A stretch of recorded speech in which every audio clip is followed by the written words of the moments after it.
जिल्ह्याचे पालकमंत्री जयकुमार गोरे, आमदार देवेंद्र कोटे आणि शहराध्यक्ष रोहिणी तडोळकर यांनी मराठा समाजावर राजकीय अन्याय केल्यामुळे आज मराठ्याने काळ्या रंगाने रंगपंचमी साजरी करून त्यांचा निषेध केलेला आहे। 1993 नंतर प्रत्येक समाजाला प्रत्येक पक्षाने तिथं महापौर करून तिथं संधी दिलेली आहे।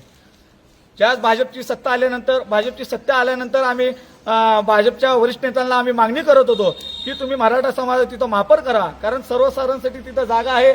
आमदार देवेंद्र कोटे यांनी त्यांच्या भावजेला महापौर करून ओबीसीचा तिथं आमच्या समाजावर मोठा अन्याय केलेला आहे। 2.5 वर्षांनी ज्यास रोटेशन पद्धतीने तुम्ही ज्या चिठ्ठी काढचाल तुम्ही ते चिठ्ठीमध्ये सर्वसाधारणसाठी जागा तिथं नसणार आहे। तिथं ओबीसी पुरुषची जागा, एससी पुरुषची तिथं जागा असणार आहे। आमची भाजपच्या वरिष्ठ नेत्यांना आमची मागणी आहे की हे एक तर विनायक कोंडेल यांचा तुम्ही महापौर पदाचा राजीनामा घ्यावा आणि मराठा समाज तिथं महापौर करावा, किंवा जिल्हा परिषदचं जे अध्यक्ष आहे 6 वर्षासाठी कुणबी मराठाचा तुम्ही अध्यक्ष करावा आणि विनायक कोंडेल यांचा 6 वर्षाचा कार्यकाळ संपल्यानंतर 6 वर्षाचं तुम्ही मराठा समाजाचा महापौर करावा। तुम्हाला लोकसभेला मतपेटीतून मराठ्यांनी तिथं उत्तर दिलं आहे, विधानसभेला मराठा समाज तुमच्या सोबत होतो म्हणून तुम्ही सत्तेत आला।